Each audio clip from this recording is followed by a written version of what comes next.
নমস্কার, দেখছেন আমার বাংলার সঙ্গে আমি সমাদ্রেতা। এ কেমন অভিভাবক! এক চিলতে সাথে ঘরে 7 বছর ধরে সন্তানকে তালাবন্দি করে রেখেছেন বাবা ও সৎ মা। তাঁদের দাবি মেয়ে নাকি মানসিক ভারসাম্যহীন, অথচ প্রতিবেশীদের মুখে অন্য কথা। চূড়ান্ত অমানবিকতার ছবি হুগলির আরামবাগ থানা এলাকার করই গ্রামে।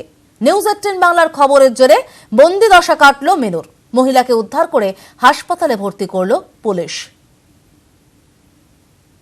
বাইরে বসবো। বাইরে বসবে? তোমাকে ঘর থেকে বেরোতে দেয় না?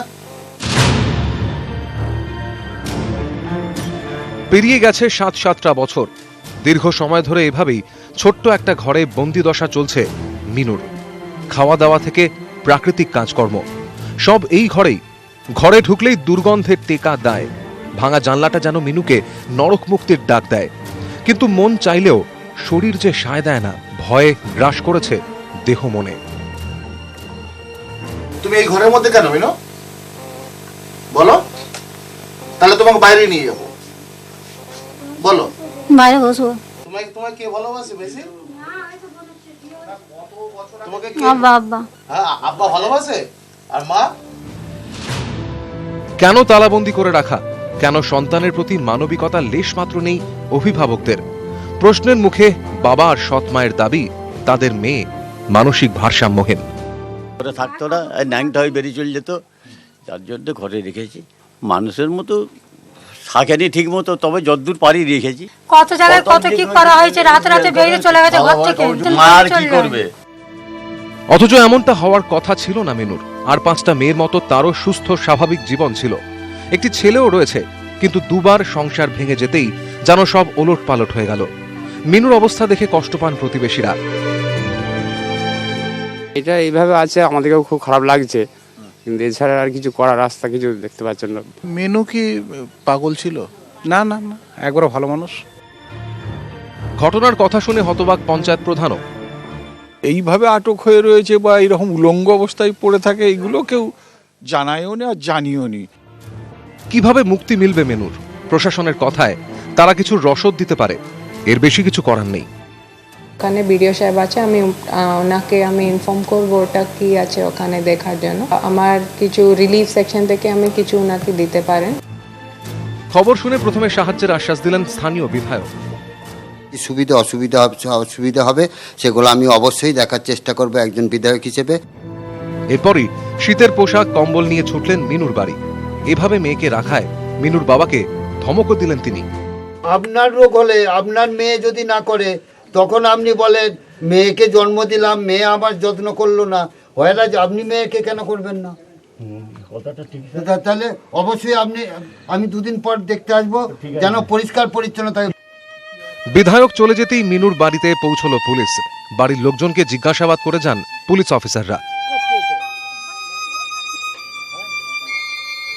নিউজ 18 বাংলার খবরের জেরে বুধবার সকালে মিনুকে হাসপাতালে নিয়ে গিয়ে ভর্তি করে পুলিশ। আরামবাগ থেকে ক্যামেরায় সুমন বসুর সঙ্গে রানা কর্মকার ও শঙ্কু সাঁতরা, নিউজ 18 বাংলা। হাঁটা চলা খাওয়া দাওয়া সবই করছেন, কিন্তু সরকারি নথিতে তিনি মৃত। বন্ধ হয়ে যায় বার্ধক্য ভাতা। জীবিত থাকার প্রমাণ দিতে জেলা প্রশাসনের দৌড়ে দৌড়ে ঘুরে বেড়াচ্ছেন গৌরী দেবী। গাফিলতির অভিযোগ স্বীকার করেন পঞ্চায়েত প্রধানও। চন্দ্রকোনার ভগবন্তপুরের ঘটনায় রীতিমতো শোরগোল পড়ে যায়। ঘটনার কথা জানতে পেরে তড়িঘড়ি পদক্ষেপ নিয়েছেন বিডিও।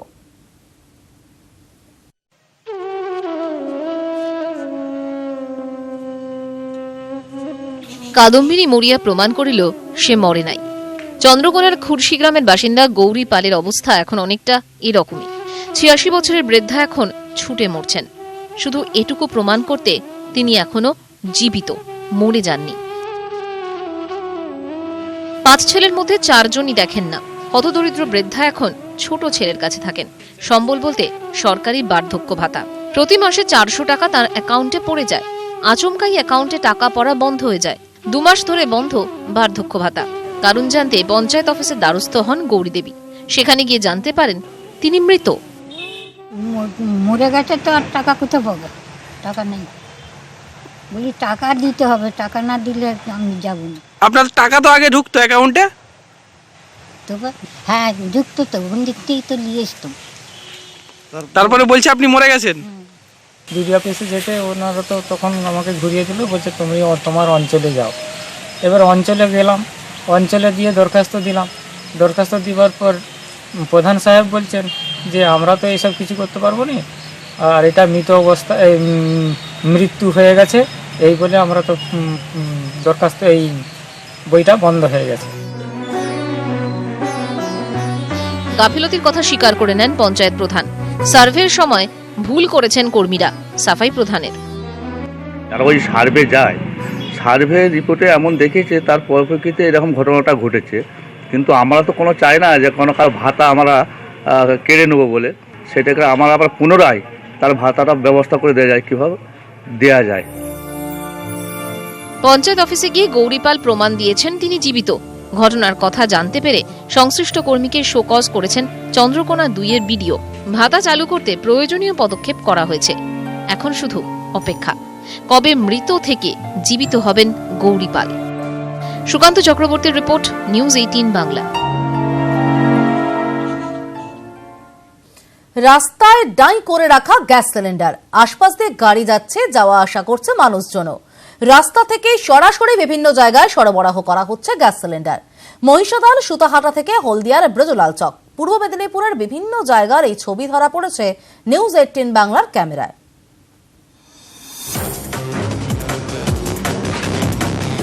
রাস্তায় দাঁড়িয়ে বিপদ, পথের মাঝে সারি দিয়ে রাখা গ্যাস ভর্তি সিলিন্ডার। কাছে কোথাও হয়তো রয়েছে গোডাউন, তবে তার কর্মীদের দেখা নেই সিলিন্ডারের আশপাশে। ভরা সিলিন্ডারের পাশ দিয়ে চলেছে গাড়ি, হেঁটে যাচ্ছেন মানুষজন। মহিষাদলের রথতলা মোড়, গেওখালি সিনেমা মোড়, তেরপেক্ষা মোড় থেকে সুতাহাটা কিংবা হলদিয়ার ব্রজলাল চক, দিনের পর দিন এইভাবেই চলছে বেআইনি কারবার। শুধু ডাই করে রেখে দেওয়াই নয়, রাস্তার ধারের এই সিলিন্ডারই সরবরাহ করা হচ্ছে বিভিন্ন জায়গায়। যে কোনো মুহূর্তে ঘটে যেতে পারে বড়সড় বিপদ। এরপর রয়েছে সিলিন্ডারের ওজন নিয়ে কারচুপির অভিযোগ। উদ্বেগ বাড়ছে স্থানীয় বাসিন্দাদের। ফুল সিলিন্ডার মজুত করে রাখা হয়েছে একদম প্রকাশ্য রাস্তার উপরে, বাস স্ট্যান্ডের ওপরে। যে কোনো সময় একটা দুর্ঘটনা ঘটলে সেটা এই যে বাজার এলাকাগুলো বা একটা মোড় এলাকা যেখানে প্রচুর দোকানদার, প্রচুর মানুষজন থাকে, একটা বিরাট দুর্ঘটনা ঘটতে পারে। প্রশাসনের দ্বারস্থ হয়েছেন অনেকে। বিষয়টি অজানা নয় বিধায়ক, সাংসদেরও। অত্যন্ত আশঙ্কার ব্যাপার। আপনি তাদের কাছে আপনারা নোটিশ করেছেন, খুব ভালো জিনিস। ইতিমধ্যে জেলা প্রশাসন, পুলিশ তারা তাদের ট্রাফিক উইং তারা নেমেছে, কিছু কিছু জায়গা সরানো হয়েছে। আর বাকি আছে নিশ্চিতভাবে অবশিষ্ট আগামী কয়েকদিনের মধ্যে, স্বল্প দিনের মধ্যে সেগুলো সরিয়ে দেওয়ার ব্যবস্থা করা হচ্ছে। পুলিশ বা আধিকারিকদের কাছে আপনাদের মাধ্যমে বার্তা দিব, বা কদিন পরেই আমি জেলা শাসককে বলবো যে অবিলম্বে যেন ফুটপাত থেকে সরিয়ে অন্যত্র ভালো জায়গা করা হয়। গ্যাস সিলিন্ডার নিয়ে প্রশাসনের বাধা ধরা নিয়ম রয়েছে। নিয়ম মেনে গোডাউনে সিলিন্ডার রাখেন বেশিরভাগ ব্যবসায়ী, কিন্তু এক শ্রেণীর অসাধু ব্যবসায়ী গোডাউনের খরচ বাঁচাতে এইভাবেই রাস্তায় ডাই করে রাখেন সিলিন্ডার। কিছু জায়গায় থানা থেকে ঢিল ছোড়া দূরত্বে চলছে বেআইনি কারবার। পুলিশের ভূমিকা নিয়ে উঠছে প্রশ্ন। এরপরও কি ফিরবে হুঁশ? প্রশ্নটা থেকেই যাচ্ছে। মহিষাদল থেকে প্রদীপ ভৌমিকের সঙ্গে সুজিত ভৌমিক, নিউজ 18 বাংলা। রাজ্যের উদ্যোগে সার অসাধু ব্যবসায়ী ও জেলা আধিকারিকদের একাংশের যোগ সাজশে ধানের ন্যায্য মূল্য থেকে বঞ্চিত হচ্ছেন কৃষকেরা। তাঁদের প্রাপ্য মুনাফা যাচ্ছে ফোরেদের পকেটে। ঘটনায় ক্ষুব্ধ ঝাড়গ্রামের জঙ্গলমহল। কৃষকদের স্বার্থে ন্যায্য মূল্যে ধান কেনার সিদ্ধান্ত রাজ্য সরকারের। কুইন্টাল প্রতি 1750 টাকা দরে সর্বোচ্চ 30 কুইন্টাল ধান বিক্রি করতে পারেন একজন কৃষক। সঙ্গে প্রতি কুইন্টালে 20 টাকার উৎসাহ ভাতাও মেলে। সরকারি ক্যাম্পে সরাসরি কৃষকের কাছ থেকেই ধান কেনার কথা কৃষি দপ্তরের। ঝাড়গ্রামের জঙ্গলমহলের ছবিটা কিন্তু একেবারে আলাদা। কৃষকদের অভিযোগ, কোথায় কবে ধান কেনার জন্য ক্যাম্প করা হচ্ছে বেশিরভাগ সময় তা জানতেই পারছেন না তাঁরা। তাছাড়া ক্যাম্পে ধান নিয়ে গেলেও নানা অজুহাতে তাঁদের ধান কেনা হচ্ছে না। বাধ্য হয়েই পরের কাছে ধান বিক্রি করছেন কৃষকেরা। এখন তো সঠিক দাম দিচ্ছে না। কেন, কি বলছে? ভিজাবার জন্য তাই বলছে কি ভিজে গেছে ধান, স্বর্ণ ধান, এখন দাম খেতে কেটে দিতে হবে। এই যে কাজ বাজ জন্য কাজ করাইছি, তাদের দাম তো মেটাতে হবে। অসাধু ব্যবসায়ী ও জেলা প্রশাসনের আধিকারিকদের একাংশের যোগ সাজশেই এই ঘটনা ঘটছে বলে অভিযোগ। এক অসাধু কারবার চলছে, সেই অসাধু কারবারের জন্য আমরা সঠিক দাম বা ন্যায্য দামে ধানটা পাওয়া যাচ্ছে না। পরেদের কাছে 1 কুইন্টাল ধান বিক্রি করে কৃষক পাচ্ছেন মাত্র 1100 থেকে 1300 টাকা। সেই ধানই সরকারি ক্যাম্পে ন্যায্য মূল্যে বিক্রি করছে পরেরা। পকেটে ঢুকছে মোটা মুনাফা। সমস্যা সমাধানে রাজ্যের হস্তক্ষেপ দাবি জঙ্গলমহলের। ঝাড়গ্রাম থেকে রাজু সিং, নিউজ 18 বাংলা। ফোরে দৌরাত্ম্য রুখতে কড়া নজরদারির নির্দেশ মুখ্যমন্ত্রীর। প্রশাসনের সঙ্গে জনপ্রতিনিধিদের নজরদারির নির্দেশ জারি হয়েছে। নজরদারির জন্য চুক্তিভিত্তিক কর্মী নিয়োগ করা হবে। নবান্নে বৈঠকে নির্দেশ মুখ্যমন্ত্রীর। আমরা চাই চাষিদের থেকে ডাইরেক্ট ধানটা কিনতে, যেটা আমরা প্রতিবারই করি, কিন্তু মাঝে কিছু লোক ঢুকে যায় যারা চাষিদের ভুল বোঝায়, বলে তোমরা ওখানে গেলে টাকা ঠিক মতো পাবে না, আমাকে দিয়ে দাও, তুমি আবার কেন অত দূরে যাবো, বলে 200-300 টাকার একটা গ্যাপ রেখে দেয়। সেটা আমরা করতে দেবো। আমরা চাই চাষিরা নিজেরা ধান বিক্রি করুক, নিজেরা টাকা পাবে, যেটা আমাদের প্রতি বছরের পলিসি। এবং সেই জন্য আমি একটা মেকানিজম করতে বলেছি। এখন যেটা RTGS-এ দেওয়া হতো 3 দিনের মধ্যে, এইটা আমি বলেছি একটা মেকানিজম ইমিডিয়েট বার করতে, যে চাষি ধান দেবে সঙ্গে সঙ্গে চেক নেবে। এইটা আজকে করেছি এবং আমরা 58 লাখ মেট্রিক টন আমরা করবো প্রকিউরমেন্ট, প্লাস তার জন্য আরও কিছু ট্যাক্স আমরা বাড়াবো, কিছু সেন্টার আরও বাড়াবো। অনেক দূরে দূরে জায়গা আছে, আইসোলেটেড জায়গাগুলো 2000 সেন্টার বাড়বে। কোঅপারেশন ডিপার্টমেন্টকেও এর জন্য পুরোপুরি হেল্প এক্সটেন্ড করতে বলা হয়েছে। গোষ্ঠীদ্বন্দ্বের আঁচ এবার শিক্ষাঙ্গনে। দিনহাটায় যুব বনাম তৃণমূলের গোষ্ঠীদ্বন্দ্বের জেরে স্কুল চত্বরে চলল গুলি। জখম হলেন 2 শিক্ষক সহ 3 জন। এদের মধ্যে 2 জন তৃণমূল সমর্থক। স্থানীয় যুব তৃণমূল নেতা আবু আল আজাদের ঘনিষ্ঠরা গুলি চালায় বলে অভিযোগ।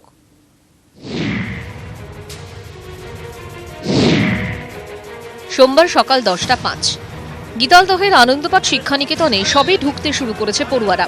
স্কুলের সামনে মাঠে বড়দিনের অনুষ্ঠান নিয়ে আলোচনা করছিলেন শিক্ষকরা। আচমকা 4টে মোটর বাইক নিয়ে মাঠে হাজির হয় একদল দুষ্কৃতী। শিক্ষকদের উদ্দেশ্যে গুলি চালায় দুষ্কৃতীরা। মজনু হক নামে এক শিক্ষকের ডান কানের পাশ দিয়ে গুলি চলে যায়। আক্রান্ত শিক্ষককে বাঁচাতে এগিয়ে আসেন তার ভাই মোফাজ্জল হক। মোফাজ্জলকে বন্দুকের বাঁট দিয়ে মাথায় আঘাত করে এক দুষ্কৃতী। মানোয়ার হোসেন নামে এক সহ শিক্ষককে বাঁশ লাঠি দিয়ে পেটানো হয়। স্থানীয়রা এগিয়ে এলে পালিয়ে যায় দুষ্কৃতীরা। মজনু ও তার ভাই মোফাজ্জল এলাকার সক্রিয় তৃণমূল সমর্থক। যুবরা কি করেছে? যুবরা। আর যারা গুলি খেয়েছে তারা কি? এরা মাদার গোষ্ঠীর সংস্থা। কেন করলো গুলি এটা জানি না। ওরা নাকি পরশুদিন জামিন হয়েছে সকলে, যুব যারা ছিল তাদের অনেক কেসটা ছিল, এটা ইন্টেনশনালি করতে পারে। স্থানীয় যুব তৃণমূল নেতা আবু আল আজাদের গোষ্ঠীর বিরুদ্ধে হামলা চালানোর অভিযোগ ওঠে। ঘটনাস্থলে যান তৃণমূল জেলা সভাপতি রবীন্দ্রনাথ ঘোষ। আহতদের দেখতেও হাসপাতালে যান তিনি। আমাদের দলের না, এরা কখনোই আমার দলের নয়। যুবর পতাকা নিয়ে যায় এরা নিজেদের পিঠ বাঁচানোর জন্য। যদিও তৃণমূল নেতা উদয়ন গুহ গুলি চালানোর কথা অস্বীকার করেন। আমি খোঁজ নিয়ে দেখেছি যে গুলি চালানোর কোনো ঘটনা ঘটেনি, ওটা একটা সংঘর্ষ হয়েছে। বিস্তারিত পুলিশের কাছ থেকে খোঁজ নিচ্ছি যে কারা এর সাথে জড়িত। সন্ত্রাসের প্রতিবাদে এদিন স্কুল চত্বরে বিক্ষোভ দেখান অভিভাবকরা। এই ঘটনার পর থেকে আতঙ্কে শিক্ষক শিক্ষিকা পড়ুয়ারা। কোচবিহারে গোষ্ঠীদ্বন্দ্ব নিয়ে জেলা সফরে এসে ক্ষোভ প্রকাশ করেন খোদ মুখ্যমন্ত্রী। তারপরও দিনহাটা সহ জেলার একাধিক জায়গায় সংঘর্ষে জড়িয়ে পড়ছে তৃণমূল ও যুব তৃণমূল কর্মীরা। কোচবিহার থেকে প্রবীর কুণ্ডুর রিপোর্ট, নিউজ 18 বাংলা। কুলটি চিনাকুড়ি শুটআউটে নয়া মোড়। স্বামীর খুনের বদলা নিতে পাল্টা খুনের ছক স্ত্রীর। সুপারি কিলার দিয়ে স্বামীর খুনে অভিযুক্তকে নৃশংসভাবে খুন করালেন স্ত্রী। জেরায় শিকার স্ত্রীর। গ্রেফতার অভিযুক্ত বাসন্তী দেবী ও তাঁর এক সঙ্গী। রিয়েল হার মানায় রিলকে। রবিবার রাতে আসানসোলের কুলটির চিনাকুড়িতে সঞ্জিত পাসওয়ানকে গুলি করে খুন করে দুষ্কৃতীরা। ঘটনাস্থল থেকে 4 কিলোমিটার দূরে জঙ্গলের মধ্যে পরিত্যক্ত কয়লা খনির ভেতরে মেলে সঞ্জিতের দেহ। ঘটনায় আটক করা হয় বাসন্তী দেবীকে। তাকে জেরা করেই উঠে আসে চাঞ্চল্যকর তথ্য। বাসন্তী জানিয়েছেন স্বামীর খুনের বদলা নিতেই ভাড়াটে খুনি লাগিয়ে সঞ্জিতকে পাল্টা খুন করিয়েছেন তিনি। ঘটনার সূত্রপাত 1.5 বছর আগে। এলাকা দখলের লড়াইয়ে আসানসোলের কুলটির চিনাকুড়িতে খুন হন রাজ কাপুর সিং। খুনে নাম জড়ায় সঞ্জিত পাসওয়ানের। রাজ কাপুর সিংকে খুনের অভিযোগে ধরাও পড়ে সঞ্জিত। 3 মাস পর জামিন হয়ে যায় তার। স্বামীর খুনের অভিযুক্তের এভাবে জামিন পেয়ে যাওয়া কোনোভাবেই মেনে নিতে পারেননি রাজ কাপুর সিং এর স্ত্রী। তখন থেকেই শুরু ছক কষা। পুলিশ সূত্রে খবর, জেরায় বাসন্তী দেবী জানিয়েছেন সঞ্জিতকে খুন করতে সুপারি কিলার ভাড়া করেন তিনি। রবিবার রাতে ইসিএল এর গেস্ট হাউসের সামনে বাইকে করে আসার সময় সঞ্জিতকে সামনে থেকে গুলি করে 4-5 জন। এরপর ঘটনাস্থল থেকে দেহ নিয়ে যাওয়া হয় 4 কিলোমিটার দূরে বিনোদ বাঁধের জঙ্গলে।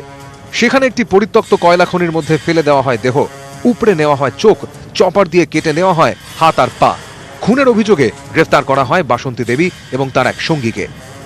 খুনের উদ্দেশ্য পুরনো শত্রুতা, এদের মধ্যে পুরনো শত্রুতা ছিল, কিছুটা টাকা পয়সা সংক্রান্ত বিবাদ ছিল, সেটার জন্যই খুন করা হয়েছে। যেখানে সঞ্জিতকে খুন করান বাসন্তী, তার 50 মিটার দূরেই খুন করা হয়েছিল তার স্বামীকে। খুনের শাস্তি হবে জানেন বাসন্তী দেবী, তবুও এখন আর আফসোস নেই। স্বামীর খুনের বদলা নেওয়ার কথা তাই হাসি মুখেই স্বীকার করে নিয়েছেন বছর 40-এর বাসন্তী দেবী। কুলটি থেকে দীপক শর্মা, নিউজ 18 বাংলা। চাকরি দেওয়ার নামে টাকা নিয়ে প্রতারণা, ধরা পড়ে প্রতারণার টাকা মেটাতে গিয়ে শ্বশুরকেই অপহরণ। ঘটনা হাওড়ার বালির। বিস্তারিত জানবো প্রতিনিধি দেবাশিস চক্রবর্তী রয়েছেন টেলিফোনে। দেবাশিস, ঠিক কি অভিযোগ? দেখো, বালি থানায় একটি অভিযোগ আসে। ছন্দাবাণী ঘোষ তিনি তার অভিযোগ জানান তার বাবাকে অপহরণ করা হয়েছে এবং 60 লক্ষ টাকা মুক্তিপণ দাবি করা হয়েছে। তদন্তে নামে পুলিশ। সেখানে জানতে পারা যায় জিজ্ঞাসাবাদের পর তার যে স্বামী, ছন্দা দেবীর স্বামী প্রদীপ ঘোষ, তাকেই যখন জিজ্ঞাসাবাদ করা হয় তখন জানা যায় দীর্ঘদিন ধরে চাকরি দেওয়ার নাম করে প্রতারণা করে বেশ কিছু টাকা দেনা হয়ে গেছিল এই প্রদীপ বাবু। ঠিক সেই টাকা মেটানোর জন্যই শ্বশুরকেই অপহরণ করে মুর্শিদাবাদে আটকে রাখা হয় এবং মুক্তিপণ চেয়ে সেই টাকা শোধের জন্যই এই ছকপথে। ইতিমধ্যে গ্রেপ্তার করা হয়েছে প্রদীপকে, তবে এখনো পর্যন্ত তপন দাস যে অপহৃত শ্বশুর তাকে কিন্তু উদ্ধার করতে পারেনি। ধন্যবাদ দেবাশিস। চলন্ত সরকারি বাসে কেপলি ব্যাগ কেটে উধাও 2 লক্ষ টাকা মালদার গাজলের ঘটনা। মায়ের সঙ্গে হস্টেলে যাওয়ার পথে নিখোঁজ। ফেসবুকে নিখোঁজের ছবি থেকে বিহার থেকে উদ্ধার বালক। ঘরে ফিরল দক্ষিণ 24 পরগনা জয়নগরের বাসিন্দা মাইনুদ্দিন গাজী। আলিপুরদুয়ারের 1 নম্বর অসম গেট খোলার দাবি। আগামীকাল 24 ঘন্টা ব্যবসা বন্ধের ডাক দিয়েছে আলিপুরদুয়ার সিটিজেন্স ফোরাম। বকখালি ফ্রেজারগঞ্জ নদী পার থেকে চুরি হচ্ছে বালি। বিক্ষোভ স্থানীয় বাসিন্দাদের। অভিযোগ, স্থানীয় তৃণমূল নেতাদের মদতেই বালি মাফিয়াদের রমরমা।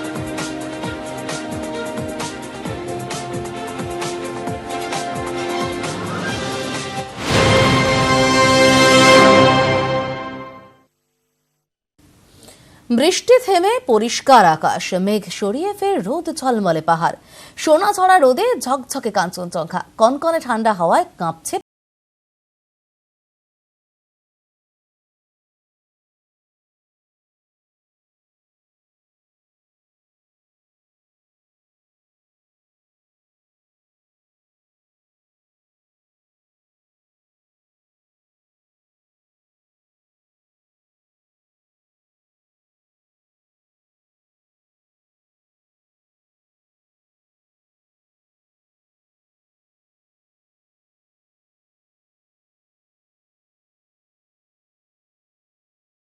হিমেল হাওয়া, কুয়াশা মাখা সকাল, কিন্তু কোথায় কি? মঙ্গলবার দিনভর বৃষ্টিতে ভিজেছিল পাহাড়, সঙ্গে টানা তুষারপাত সান্দাকফুতে। চেনা ছন্দ পথ হারিয়েছিল। রাত কাটতেই ফের স্বমহিমায় কুইন অফ হিলস। নতুন করে বরফও পড়েনি সান্দাকফুতে। বুধবার সকাল থেকে চোখের সামনে ঝকঝকে কাঞ্চনজঙ্ঘা, হাতের মুঠোয় দার্জিলিং এর অপরূপ সৌন্দর্য। মেঘ বৃষ্টির পর্দা সরিয়ে পরিষ্কার আকাশ। সোনা রোদে কাঞ্চনজঙ্ঘার সেই অমোঘ চোখ ঝলসানো রূপ। ছেঁড়া ছেঁড়া মেঘে ঢাকা দূরের পাহাড়ের সারি। হিমেল হাওয়ায় শীতের তীব্র কামড়, তবু দিল খুশ পর্যটকদের। আজকে সকালে উঠে দেখছি ওয়েদারটা খুব ভালো, চারিদিকে বরফ পড়েছে। কাঞ্চনজঙ্ঘার দৃশ্যও খুব সুন্দর, পুরো বরফে সাদা হয়ে ঢেকে আছে। এনজয় খুব ভালো করছি, चारिदिके घूरছি, आनंद করছি, খুবই ভালো। ज्यादा करके इसी टाइम में वो स्नोफॉल होता है। इस बार भी हम लोग को लग रहा है कि इस बार स्नोफॉल हो जाएगा। বৃষ্টি তাল কেটেছিল মঙ্গলবার। বুধবারের রোদ ছড়া সকালে ফের চেনা মুডে অলস শৈল শহর। বৃষ্টি থামার শেষে আর ভেঙেছে কালিম্পঙ্গ, জমজমাট বাজারহাট। রাস্তায় পরিচিত ভিড়, এখান থেকেও স্পষ্ট কাঞ্চনজঙ্ঘা।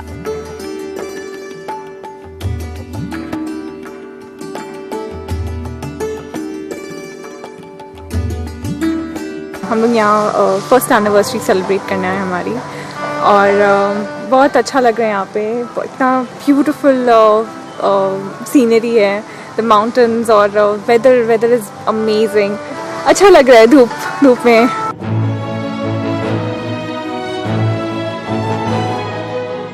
আবহাওয়া দফতরের পূর্বাভাস ছিল নিম্নচাপ সরলেই জাঁকিয়ে শীত পড়বে রাজ্যে। তার কামড় বিলক্ষণ টের পাচ্ছেন পাহাড়বাসী। রং বেরঙের শীত পোশাকে সেই শীতের আমেজ নিংড়ে নিতে প্রস্তুত পর্যটকরাও। দুর্যোগ কাটিয়ে এখন হাসছে পাহাড়। নিউজ 18 বাংলা। হারিয়ে গেছে সেই